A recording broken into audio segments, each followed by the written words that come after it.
And it is my great pleasure today to introduce Ken Waters. Before I talk about Ken, I want to say a little bit about why he is here, because this lecture is in part connected to the grant project that myself, Bill Wimsatt, Marcel Weber, and Ken Waters have over the past 3 years from biological practice to scientific metaphysics, and we're grateful to the Templeton Foundation for the finances that have made that possible. And several of the team members are here with us today as a part of some activities that we have going on, and we're delighted that Ken can give us this presentation in conjunction with our meeting. So even though he doesn't need an introduction, I'm going to give him one anyway. So for those of you who don't know, Ken Waters received his PhD from the History and Philosophy of Science Department at Indiana University. He taught at John Carroll University and Rice University before coming to the University of Minnesota, where he was for many years, and he was here when I got here. He was director of the Minnesota Center for Philosophy of Science from 1996 to 2014, and he was recently president of the Philosophy of Science Association, just stepping down at the end of last year. He currently is in the Department of Philosophy at the University of Calgary, where he holds a Tier 1 Canada Research Chair in Logic and Philosophy of Science. One of the reasons why he might have left this wonderful place to go somewhere else. And his work, as many of you know, has focused on genetics and thinking about that epistemology and its significance for many years. And today, he's going to talk to us about an epistemology of scientific investigation. So please join with me in welcoming Ken Waters.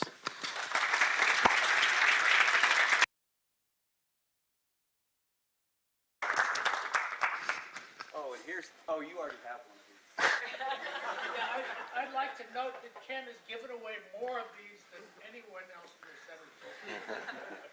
Thank you, Alan, and thank you for coming. It's really a pleasure to give a talk in this series. I realized I've never given a talk in this series, and I remember when we started it many, many years ago when I came as an assistant professor and negotiating with my senior colleague, Roger Stewart, when we were, the center was joining with the History of Science program that already had a very successful series. I'm going to begin my talk this afternoon with a big view. Whoops. Oh, well, that is a big view, isn't it? It's a big view of my house.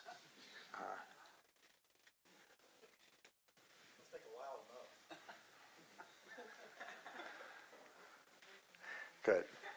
So here goes. I believe the world is very complex. In fact, I believe it's a mess. While parts of it may be neatly organized, overall, it has no neat structure that spans scales.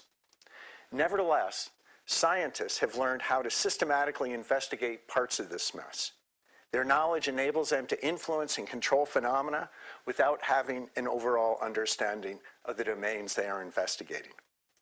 This knowledge enables them to explain and predict, again, without having an overall understanding.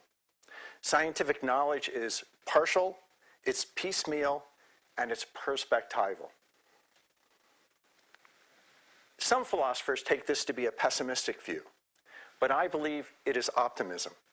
Despite the astounding messiness of the world and its lack of a neat overall structure that spans scales, scientists have found means to gain incredibly useful knowledge about how to control and explain important aspects of it.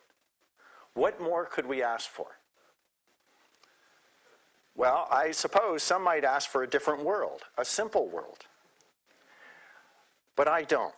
I think we should be asking questions about what knowledge is like in the world we actually live. And I have come to the view that the world is a mess, that we cannot have an integrated or unified understanding of it, even of the most important parts of it. But this is not the philosophical view that I was brought up with, and it's not the view presupposed throughout much of philosophy, including philosophy of science. A different view of scientific knowledge, embedded in a different metaphysics, is commonplace. Consider the opening to Herbert Simon's book, The Sciences of the Artificial, a book that has rightly influenced important philosophers of science, including Bill Wimsatt, the Witten Professor of Humanities here at the University of Minnesota, and Ron Geary, former director of the Minnesota Center for Philosophy of Science. On page 1, Simon says, about 3 centuries after Newton, we are thoroughly familiar with the concept of natural science, most unequivocally with physical and biological science. A natural science is a body of knowledge about some class of things, objects, or phenomena in the world, about the characteristics and properties that they have, about how they behave and interact with each other. The central task of natural science is to make the wonderful commonplace, to show that complexity, correctly viewed, is only a mask for simplicity, to find pattern hidden in apparent chaos. Now, I want to point your attention to 2 parts of this. One is thinking of science as a body of knowledge rather than as activity. And the second is the view that complexity, correctly viewed, is only a mask for simplicity, that behind the complexity are simple fundamentals.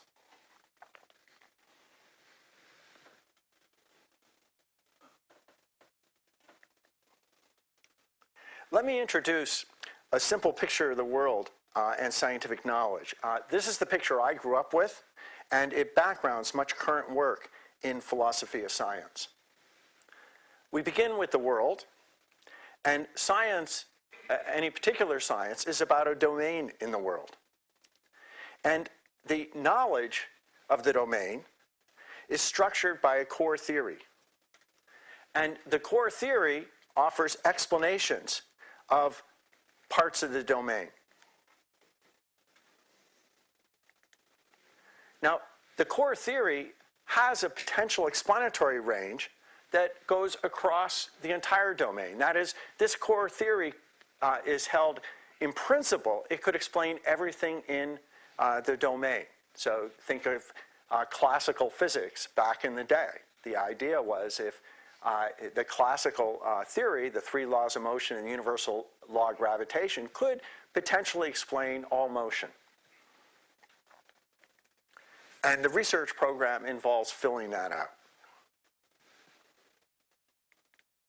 Oh, I should mention their methods.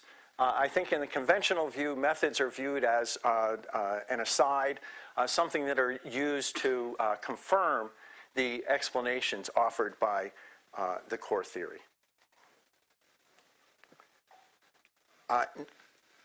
This picture, excuse me.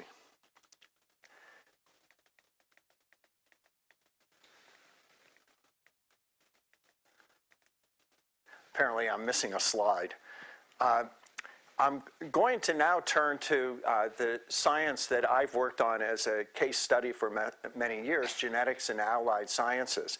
And what I'm going to do is to frame the knowledge of genetics, the science of genetics, in terms of this picture.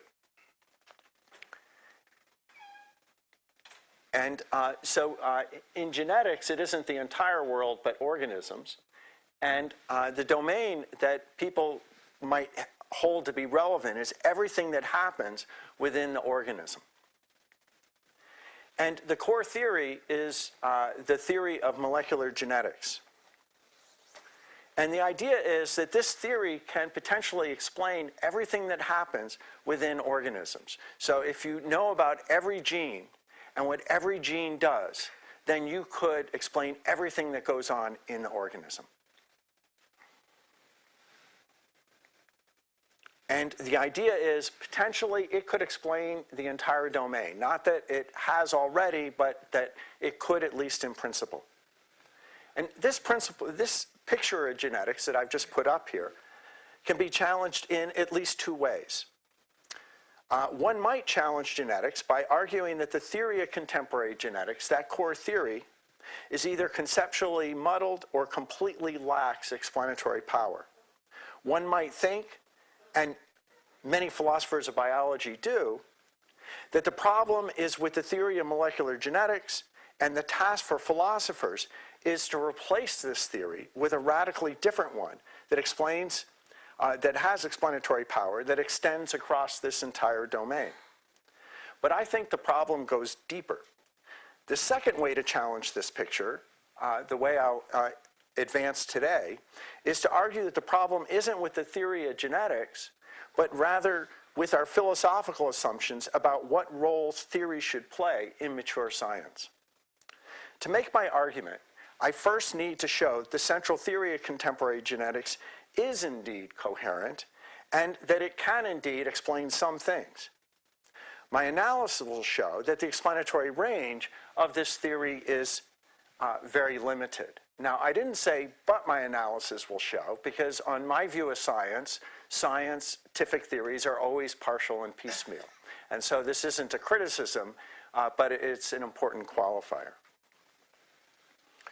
So let's go to the core theory. We have DNA, RNA, polypeptides, or proteins.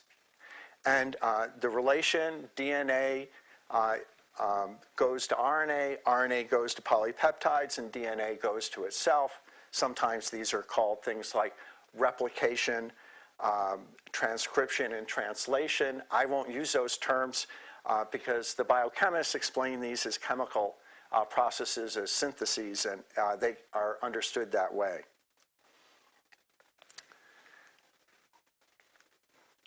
Now, we can ask, in this process, what's the role of DNA? And DNA is taken to have a special role. The role is that it is often said is what it does is it produces polypeptides and thereby directs development.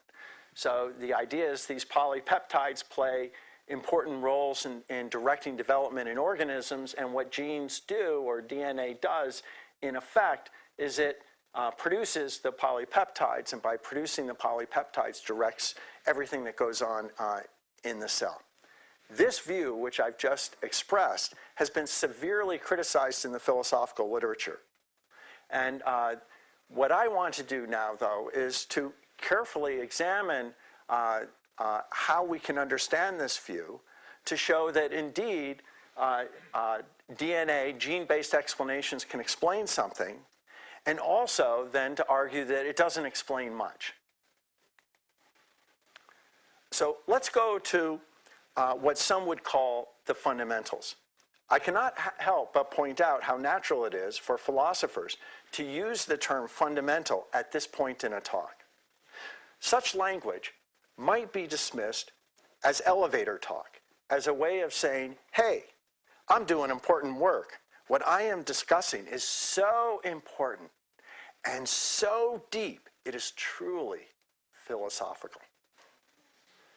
But I believe the use of the term fundamental in these contexts is also a nod to the view that complexity, correctly viewed, is only a mask for simplicity. And the simplicity is to be found in the fundamentals. Now, we start with the idea that genes are segments of DNA that code for polypeptides. And I'm going to concentrate on genes right now because genes are at the central of these explanations from the DNA to the polypeptides and perhaps beyond. I'm going to get into fine print now, and this is important for my argument because my argument depends upon showing that gene-based explanations are coherent. They explain something so that then I can show what they explain and what they don't explain. I'll wave my hands at the end when I come to the punchlines, and if you don't understand the technical things I'm going to talk about right now, it won't matter for understanding my talk. That said, I think the fine print is very interesting. So we can ask, how should code for be understood? And I won't go into the details, but in my work, I've shown that we can understand code for as in causal terms, as determine the sequence of amino acids in. And so proteins are made up of polypeptides. Polypeptides are largely linear chains of amino acids. I've oversimplified enough, but that's good enough for this afternoon. And so the idea is that genes determine the linear sequence of those amino acids in polypeptides. That's the special role they play. But how should this be understood? In what sense do genes or DNA determine the sequences? And I have analyzed this in terms of a concept I've introduced of being an actual difference maker. And the challenge is this. There are all sorts of causes in the synthesis of a polypeptide molecule. It's not just DNA. There are a bunch of other molecules playing roles as well in order for that synthesis to take place. What can we say is distinctive about DNA? And I think the answer to that is that DNA is an actual difference maker. And so then, what do we mean by actual difference maker? And this is what I mean. A causal variable is an actual difference maker in a population when actual variation in the value of the variable in the population is determined, at least in part, by actual variation in the value of the causal variable. So there are lots of causal variables, but a lot of them in a population of things will take on the same value. The actual difference makers are the variables that take on different values in different individuals in a population, and that those different values produce the differences in effect. So we can ask, well, what does this have to do with DNA to RNA to protein? And I can illustrate as follows. So the idea is an actual difference maker involves an actual difference in an effect variable in a population. And in a particular cell, there are different amino acid sequences in different proteins. So that's an actual difference. So I'm talking about the population of polypeptide molecules in a cell. They have different linear sequences. And that's actual. They actually differ. And so then we can ask, well, what is the causal variable that takes on different values such that this effect variable takes on different values? And the answer to that is there are different nucleotide sequences in RNA that are playing a role in the synthesis of different polypeptide molecules. And it's the fact that those sequences are different that leads to the polypeptide sequences being different. And we can continue to say, well, now if we think of the different nucleotide sequences in different RNA molecules as actual effect differences, the actual causal differences are differences in the nucleotide sequences in different DNA segments. And so the idea is that DNA plays this special causal role, not because it's the only cause of protein synthesis, but because it plays this special determining role in the differences in linear structure of the polypeptides.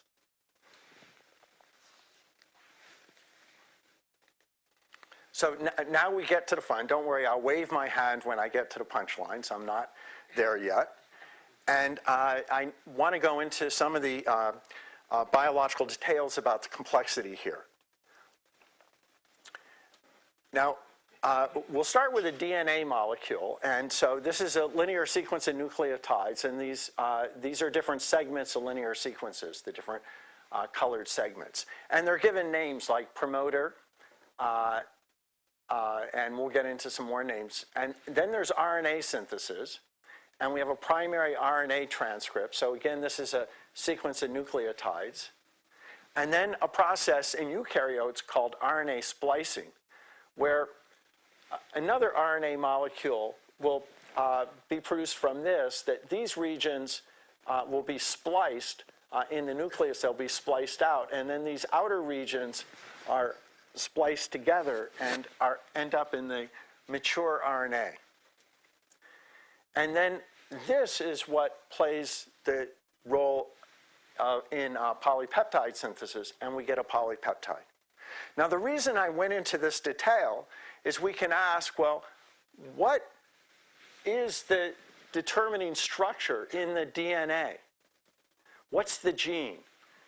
Is it the part of the DNA that corresponds to this, or is it part of the DNA that corresponds to that?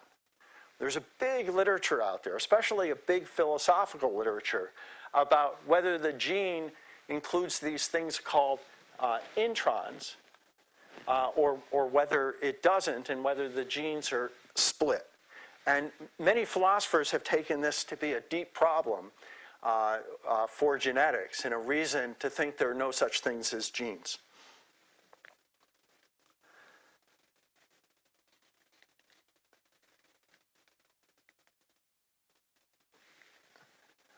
So we have these two candidates for genes. One include what I've labeled the introns, and one doesn't. And which is the gene? And the answer is to think of the gene as an indexical term. That you can't just ask, what is a gene? What is a gene for this? You have to ask, what is the gene for a linear sequence, L, in a product, P, that's produced in some context, C? And once you fill in those variables, then the application of the concept is absolutely clear. And so what you have is you could ask about the gene for the primary RNA transcript, or you could ask about the gene for the polypeptide, and those pick out different parts of the DNA molecule. And what I want to do is to explain, is to mention, and Bill Hansen, somebody in this audience, first pointed this out to me, I don't know if he remembers, is early on I said, oh, the gene concept is ambiguous. And he pointed out, it's not ambiguous at all. The application of it is context sensitive, but the concept itself isn't. The concept itself is absolutely clear, it's just indexical. And I think that's absolutely right, and it's an important point. So things get more complex than this in eukaryotes, because it turns out that oftentimes there's alternative splicing. And so in different cellular contexts, different times in development, different tissues, there will be different things that will be spliced from that mature RNA molecule, and that will lead to different polypeptides. And this leads to real complications, and again, complications that most philosophers of biology looking at this, I think, in fact, everybody before me, meant that there's no such thing as genes. But there's no problem here when we think of the gene as this four-tuple, that the gene is a nucleotide sequence N for a linear sequence L in a product like an RNA molecule or a protein in some cellular context C. Okay.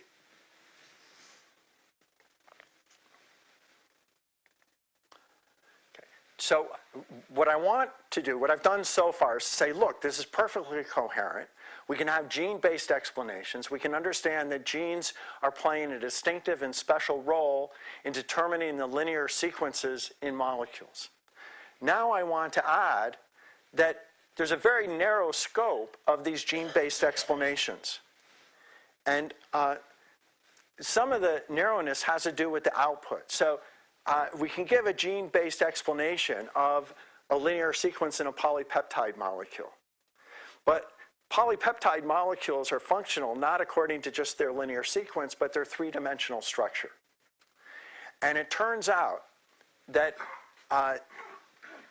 the connection between the linear sequence and the three-dimensional structure is unclear. Biologists don't know whether the protein folding is done just on the basis of linear structure. Early on, the idea was, well, the protein must fold into its lowest energy state. But that's not the case. It just has to fold into an energy dip so that it will be stable. And so there can be different energy states, and the energy state of a functional protein might not be the lowest possible energy state. And it turns out that it's well known that the folding process involves accessory molecules, that it happens so quickly that they just don't fold up in their own. There's not enough time to do that. And the accessory molecules might fold them into one or another dip. And so just because you've explained the linear sequence of an amino acid with a gene-based explanation, it doesn't say you've explained the functional structure of a polypeptide. There's more to be explained. In addition, the causal interactions between any given protein and the cellular environment are enormously complex. And it's just because even if you could explain the functional structure of a polypeptide, there's so much more involved in the functioning of a cell that you haven't really explained much.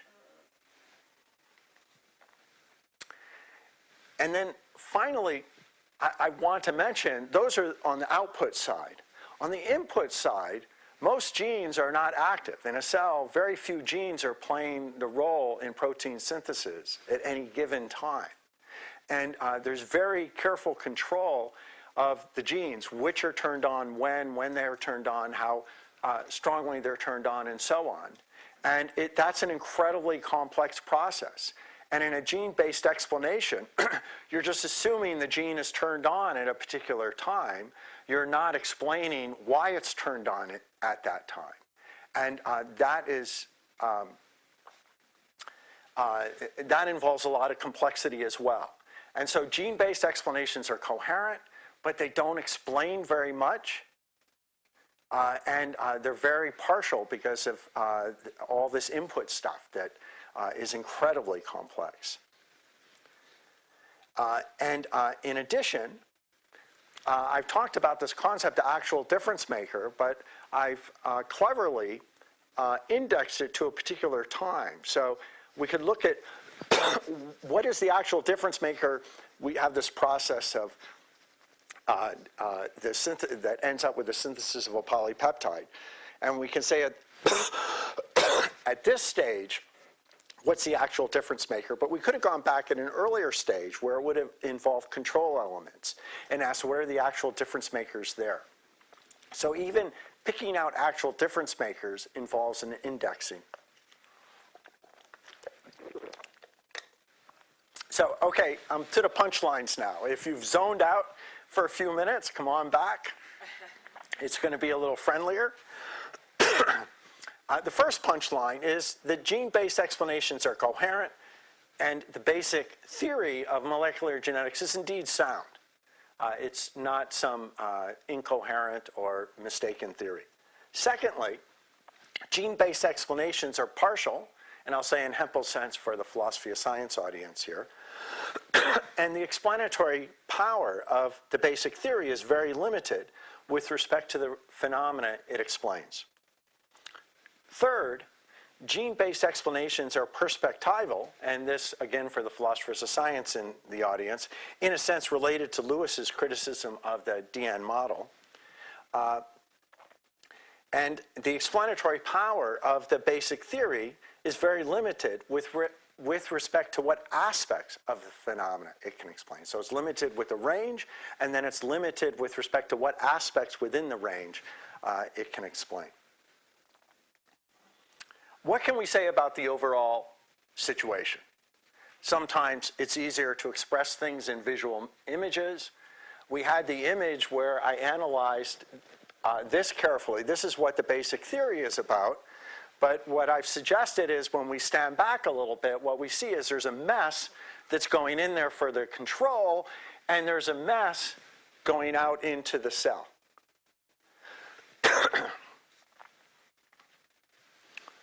So let's go back to our picture of the received view applied to genetics. And in the received view, the theory of molecular genetics has the in principle capacity to explain the entire domain, which is everything that happens within organisms. Now that we've carefully analyzed the theory and what it can explain, we've seen, well, actually, the theory explains very little within that domain. So the potential explanatory range of the core theory is narrow. And what it leaves are big explanatory voids. And I think that many people are uncomfortable with explanatory voids, and so it's easy to think that, well, somehow this can explain everything. And I think that leads to people wanting to exaggerate the knowledge for those who think genes can explain so much.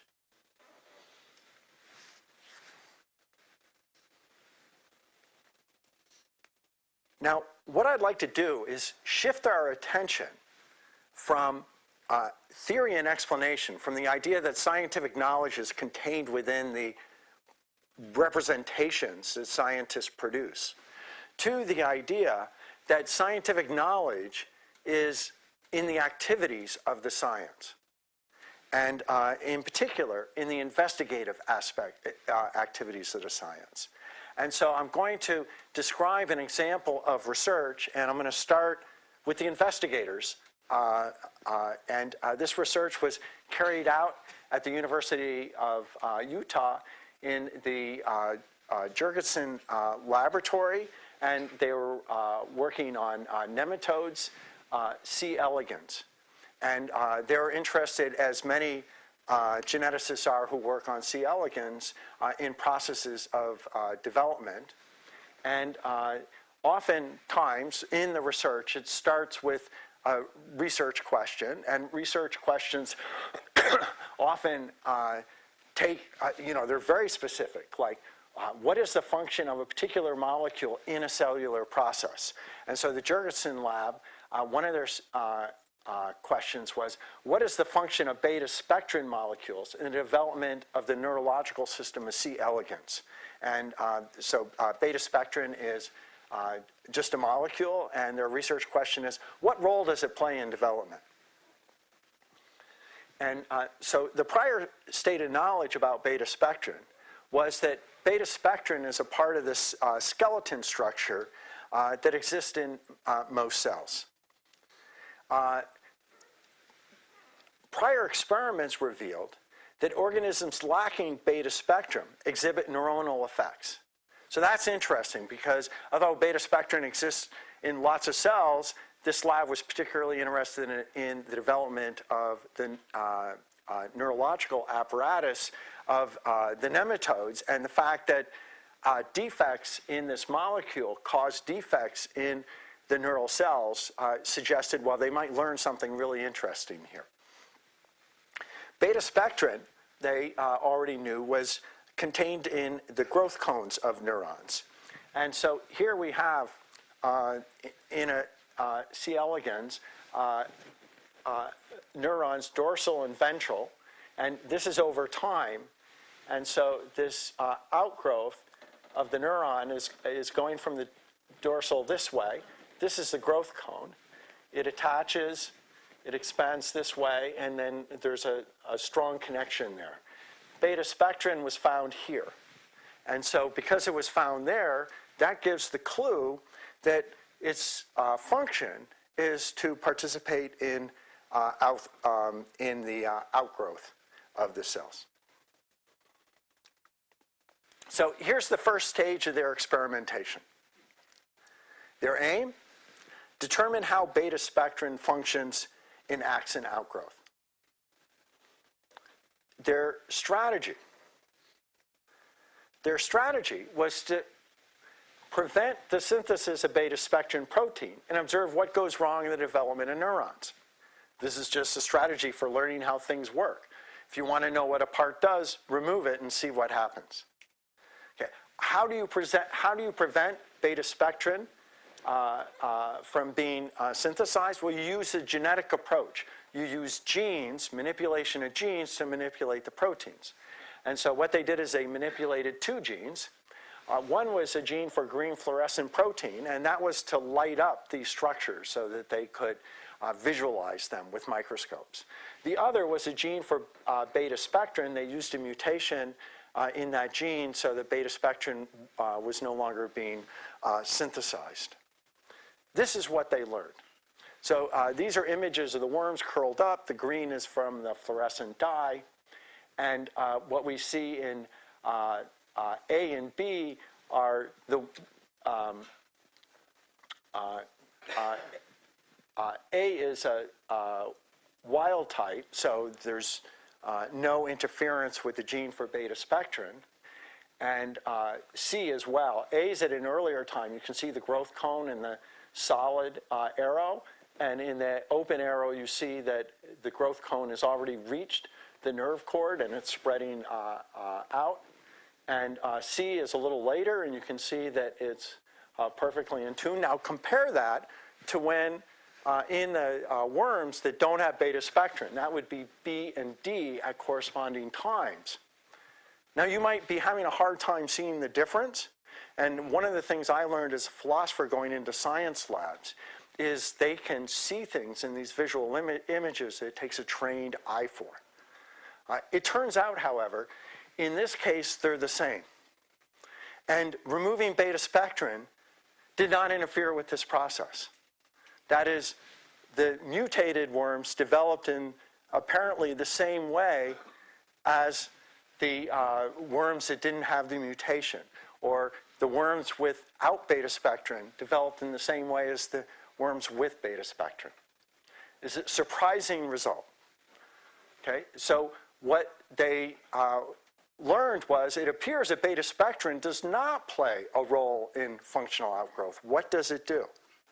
And they thought, well, maybe it plays a role afterwards in preserving the structure. And so since the first stage revealed that beta spectrin may not function in the immediate axon outgrowth, they wanted to determine whether there is a later process in which beta spectrin functions. Their strategy was to, again, prevent beta spectrin from being synthesized and see what goes wrong over a longer period of time. Again, they manipulated the same two genes, and this is what they found.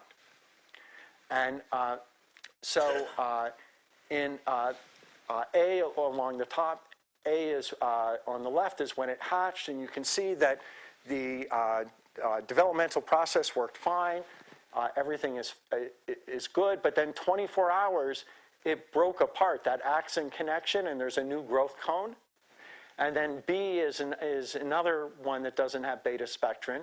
And again, over time, from 48 to 72 hours, you can see that first it formed, then it broke apart, and then in C, it forms, it breaks apart, it reforms, it breaks apart again, and so forth. And so they learned something very interesting, that beta spectrin does not play a role in the outgrowth process itself, but it plays a role in that structure being maintained. But they realized that there are two different ways that that beta spectrin might be protecting the axon. Because these worms are growing, and so that axon is being stretched. And so they thought, well, maybe what's happening is that the beta spectrin is making that axon elastic so it can stretch. But they thought, well, there's another thing going on with these worms, and that is they're moving like this, even while they're developing. And it could be that strains are being put on this axon, and the beta spectrin makes them less brittle so that they won't snap apart. Okay, well, how do you figure out whether this is the case? Well, the aim was to figure out which of these two roles, maybe it's playing both, but which of these roles it might be playing. And they have these two alternative hypotheses, that it facilitates growth or that it protects against acute strains. And they want to determine which of those roles it's playing. Now, the strategy to do this is they thought, well, what we'll do is we'll stop the worms from moving. And when they're immobilized, the axons stay intact, then we know the function of beta spectrin is to facilitate the stretching of the, not to facilitate the stretching of the axon, but to protect it from the acute strain. Because if it's not moving and then everything's going fine, then it must be that movement that the beta spectrin is attaching it to. So as a philosopher, you wonder, well, how do you prevent these worms from moving? And I confess, I was thinking a little like a matchbox or something, but it turns these are macroscopic things, and you can't make a little sack and stick them in it. Well, these are geneticists. They use a genetic approach. A genetic approach is you manipulate genes to manipulate the systems you're trying to investigate, so you learn something. And so what they did was they prevented the synthesis of beta spectrin, they immobilized the worms, and they immobilized the worms by interfering with the expression of a gene for myosin, which plays a role in the muscles. And so then they did the experiment, and this is what they found. They found that when they immobilized the worms, that's the lower one that says RNAi, that everything was just fine, as in the control example. And so what that did is it revealed to them that at least an important part of the function of beta spectrin was to protect the axons against acute strain. Now, something I want to point out is these two hypotheses that they were considering. The one that beta spectrin plays a role in protecting the worm from acute strain, which they demonstrated. The other, that it enabled the axons to grow. Those hypotheses were being tested. So in a way that fits in with conventional views about how science works. The scientists put out hypotheses and they test them. What I want to point out is that hypothesis was not generated by the core theory. Those hypotheses don't say anything about genes. Right? Those hypotheses are about the complexity out there and the protein and how one protein is functioning in a system. So this is not a gene-based hypotheses they're looking at, or gene-based explanations. So we can ask, what features set apart genes in DNA from other causes such that biologists put genes in the foreground of their practice?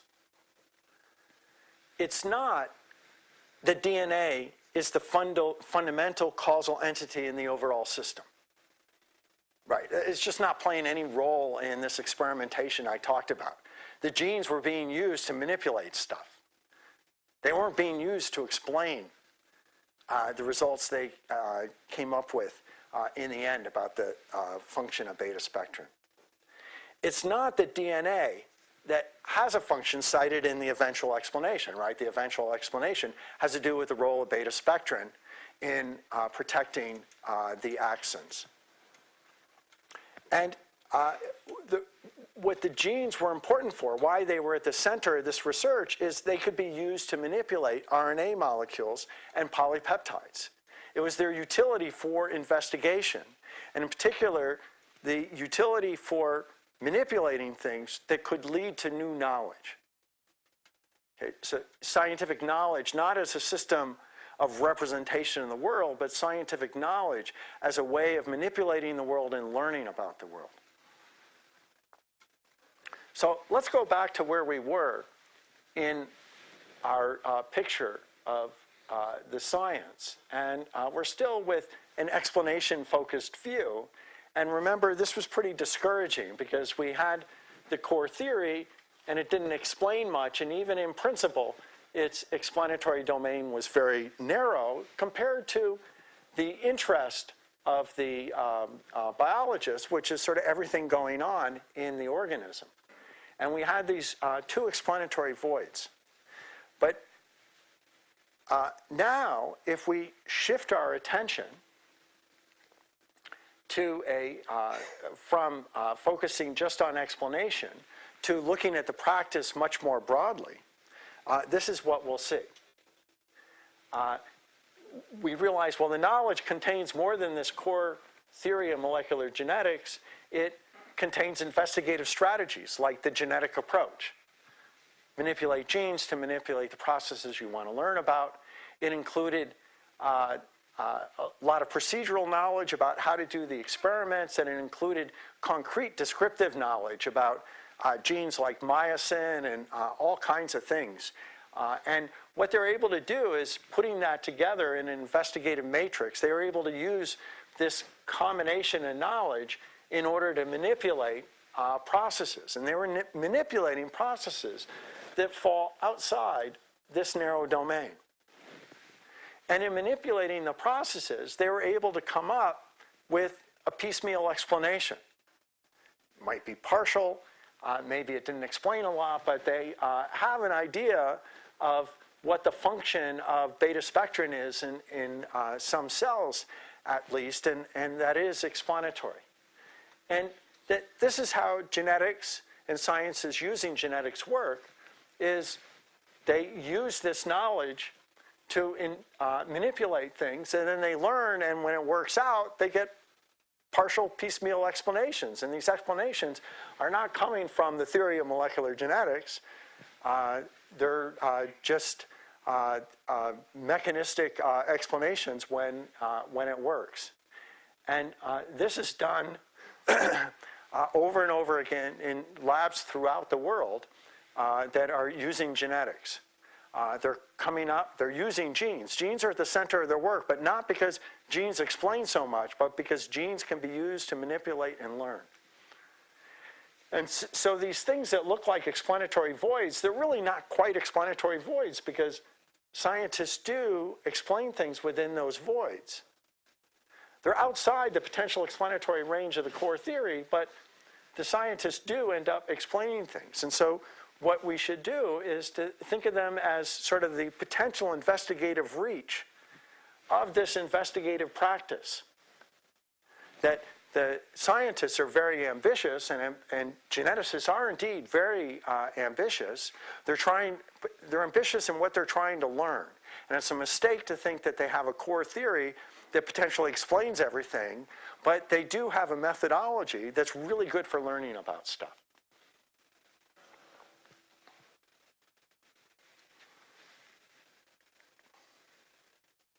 So I started today with a narrow explanation-focused view of science. And I examined the explanatory practice of genetics, and particularly of the gene-based explanations. And there are indeed explanatory practices. Practice is not just experimental, it's also explanation's an important part of that. And when I analyzed gene-based explanations, the key concept of importance was the actual difference makers. And I found that the narrow scope, the gene explanations had a very narrow scope. But then we went and we saw the example of investigative practice. And what we saw in analyzing the reasoning, strategic reasoning in genetics, was they were looking at genes as potential difference makers. So it's not that there was an actual difference maker of beta-spectrin in the worms. They introduced that difference. So they made a potential difference maker into an actual difference maker.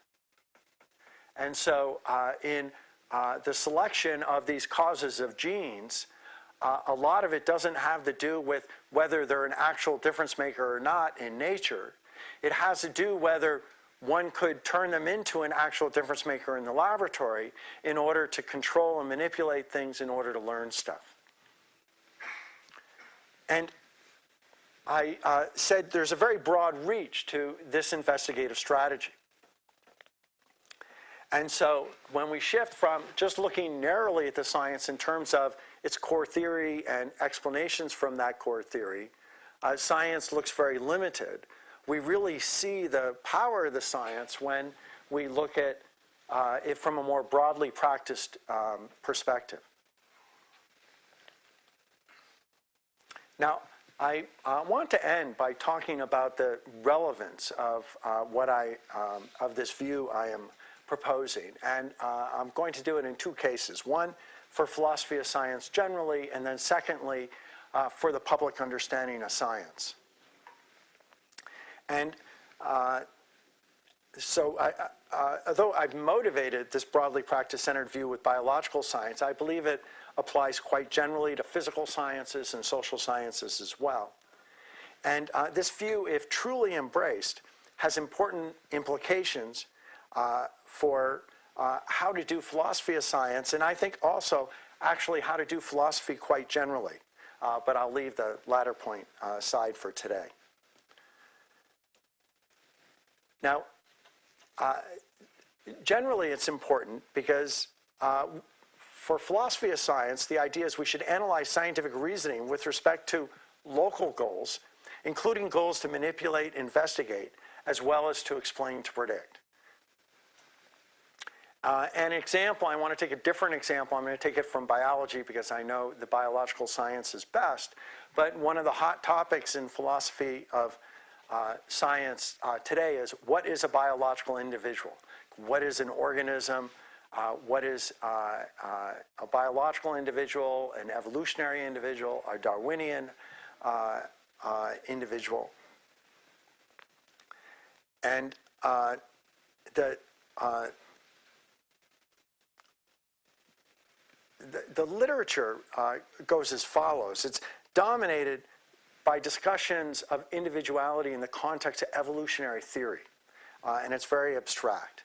And the idea is as if the biological world is organized such that there are some fundamental variables that will lay bare the essence of individuality. And the search is on to identify these variables. On the explanation-focused view of scientific knowledge, the view that the aim of science is to gain overall comprehensive understanding of important domains, and this might make sense to approach it this way, so on that view. But on the big picture I've advanced today, it does not. The biological world is not neatly delineated into organisms in a uniform way.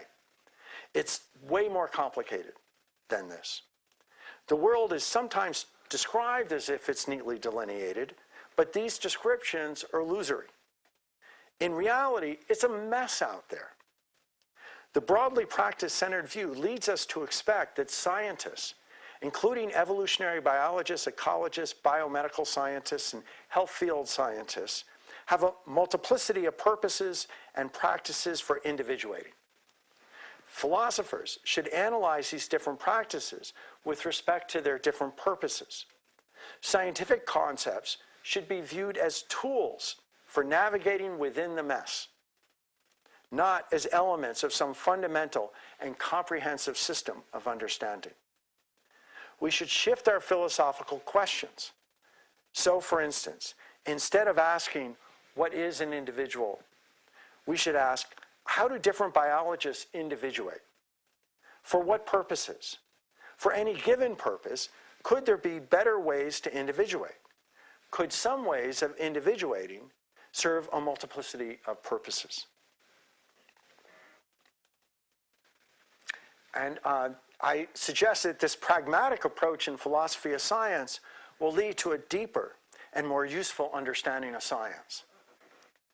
And I think the usefulness of it can be demonstrated by thinking about how the public understands science.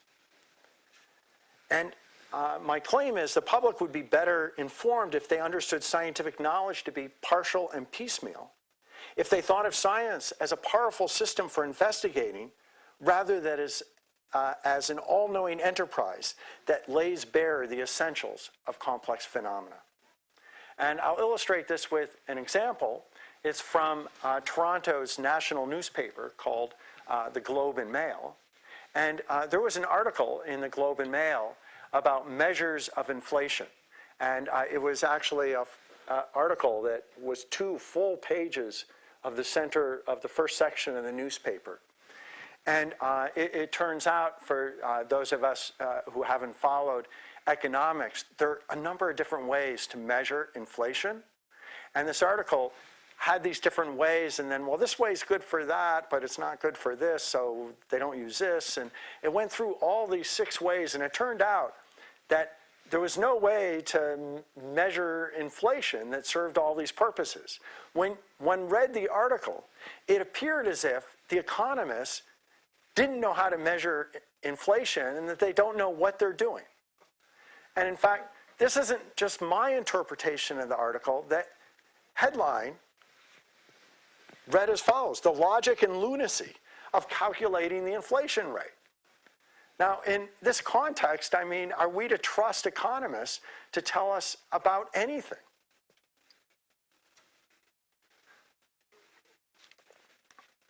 But a pragmatic perspective can lead the public to a more realistic understanding of science.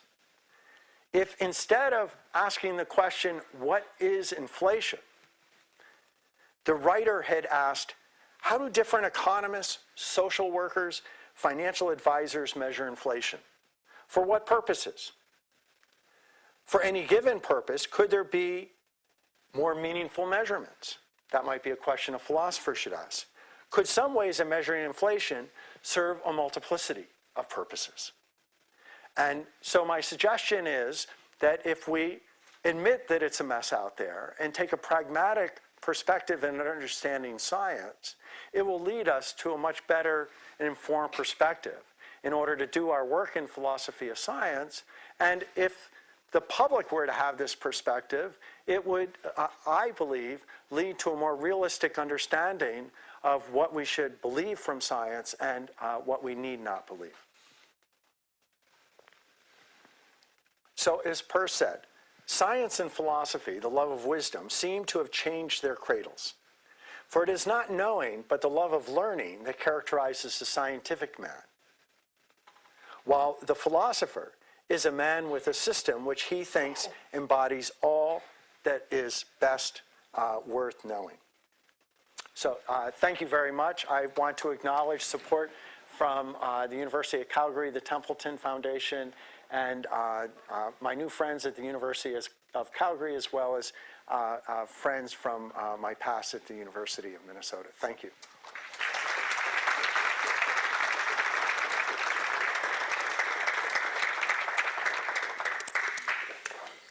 Okay, now we have time for questions, and I'm going to try and get people into a queue and work through it. Please state your question as loudly as possible, and Ken, if you would reiterate briefly the nature of the question before you answer it. Okay. Let's start with Janella in the back, and then in front of her, and then Brian, and then Roy. So I've been asked about the two different approaches that I have put under the umbrella of using genes to manipulate processes. One where the biologists directly change the DNA, and the other where they use RNAi, and RNAi interferes with the expression of a gene, but it doesn't change the DNA. And first, in this experiment, the manipulation of the beta-spectrin gene, that was direct manipulation. Of the gene for myosin, that was RNAi. And I think you're right that I'm using the expression manipulating genes somewhat loosely in the second case, but I think it still falls in the domain because I've analyzed that very narrow scope from DNA to RNA to polypeptide, and that RNAi interferes with that causal relationship. So in that sense, it's at least very close to the gene, its gene expression. On my view, I don't think they have to change their conception of what a gene is. So suppose beta-spectrin plays one role in one organism, and scientists think it'll play the same role in a different organism, or the gene for beta-spectrin, and it doesn't play the same role, it plays a different role. The concept of the gene is the same because the context is indexical, and the C in the four tuple is the cellular context. And so when that changes, the gene, what this gene concept applies to can change. So, and I don't have a problem with these examples because on my view, it's a mess out there. And just because a gene plays a role in the synthesis of a protein that does one thing in one organism and a quite different thing in another organism, or even through alternative splicing, produces a markedly different protein with different functional characteristics. Yeah, it's a mess out there. The question would be whether the conceptual tools and the experimental strategies I talk about are still generally useful. And I'm not committed that they're universally useful. But I think they are generally useful. And the biologist working with a different organism will follow the same basic methodology to try to learn about what the role of the protein is in that different context. First of all, let me say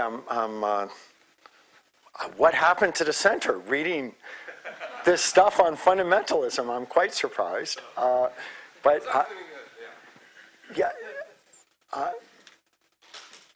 I think that's. I guess I would have to read it carefully to come down on it. I mean, I know what I would try to argue about it without seeing the details, and that is that this is not really a general structure.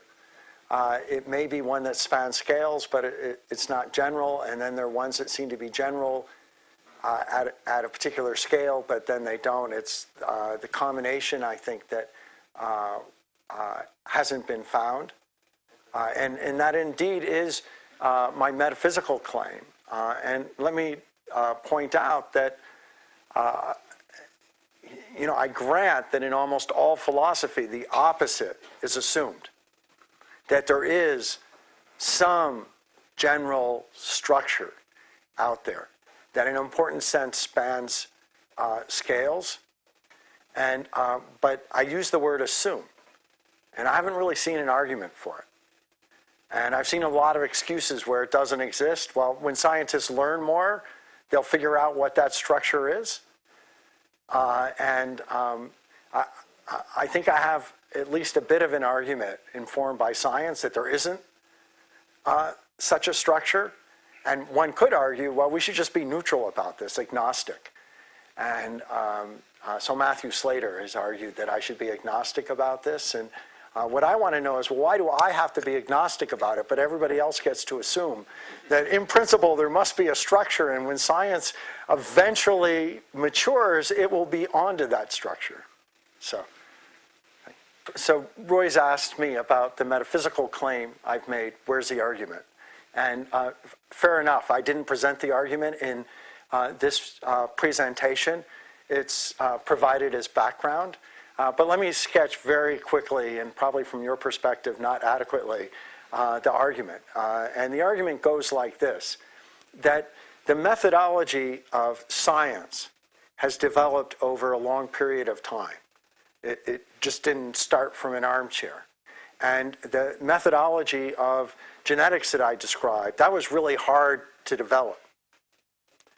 And the methodology seems especially adapted to the nature of the world, right? When the scientific methodologies develop, scientists are trying to figure out how to make things work, how to learn about stuff. And part of what shapes a methodology is the world. We know there are a lot of other things that shape the methodology as well. And so one can ask, well, what is the world such that this would be a good way to investigate the world? And I think if the world had a neat, tidy overall structure, the methodology of science would look quite different.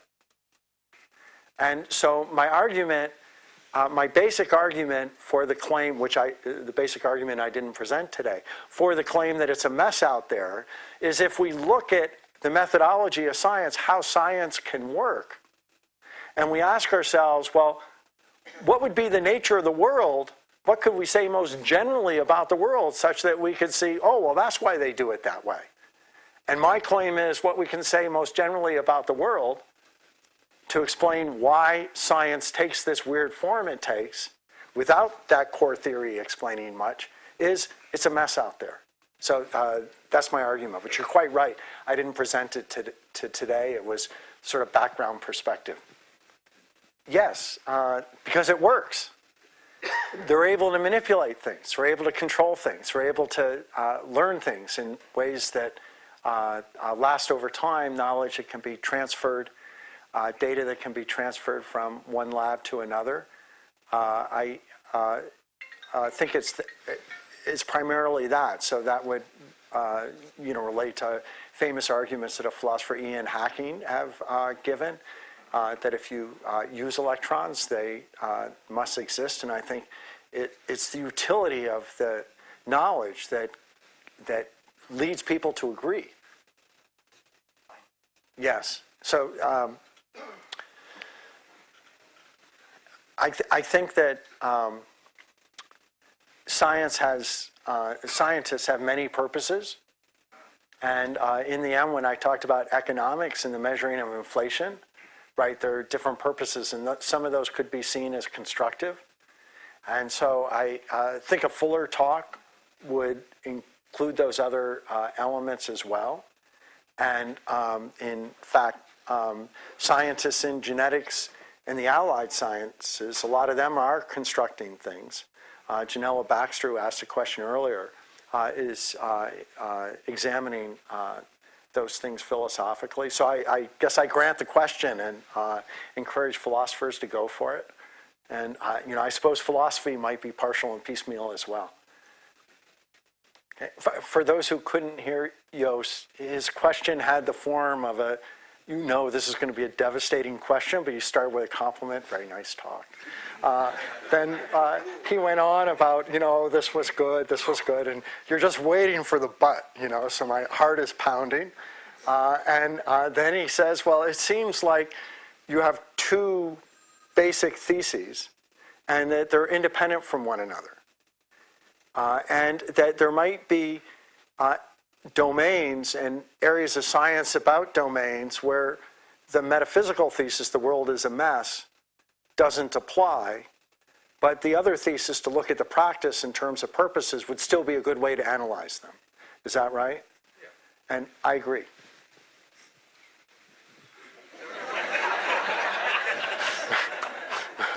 So if you couldn't hear Bill, he said, I started with Herbert Simon, but Herbert Simon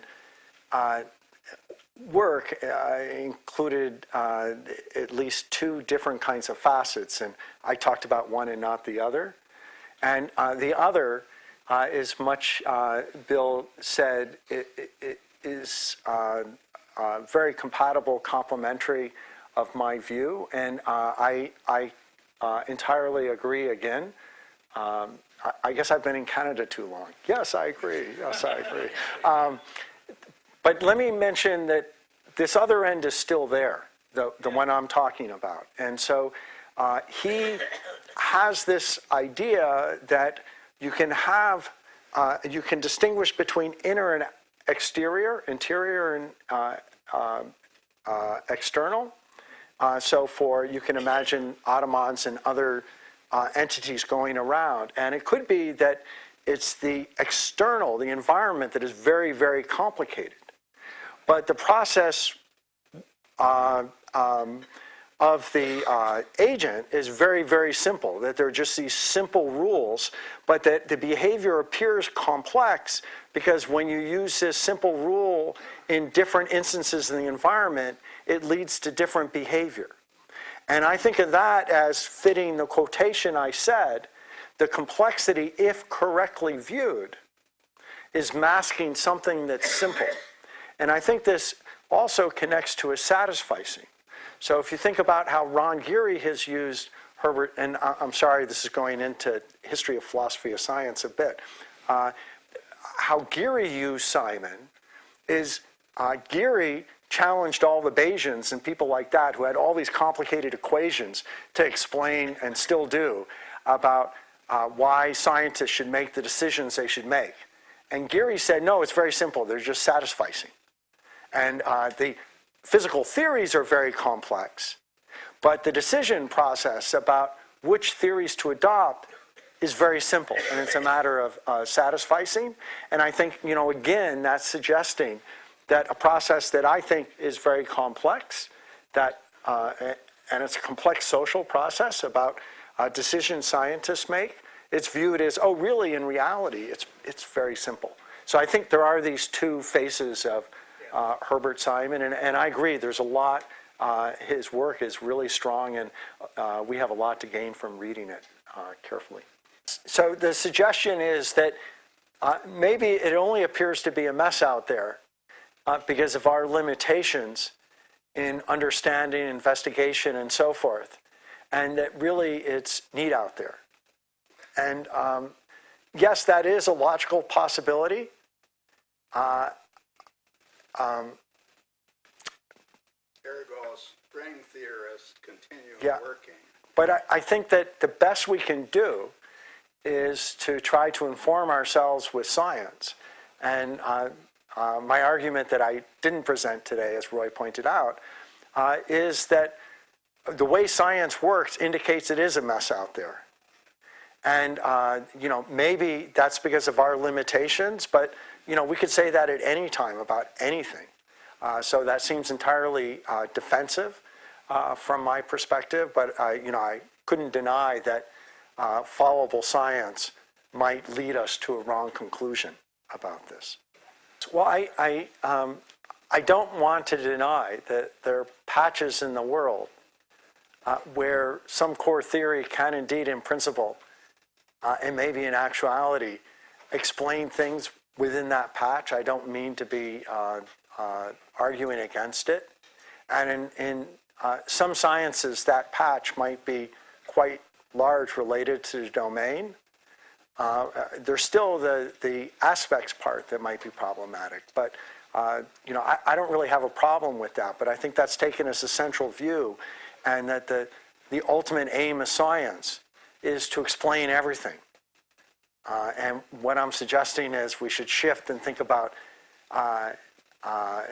science has lots of aims. It doesn't have a single ultimate one, including constructing stuff. And that we should look at it that way. Okay, I'm going to close with two words.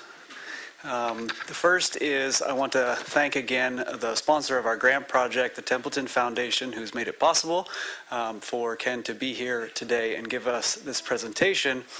And as some of you know, when Ken was here, he was the master of segues.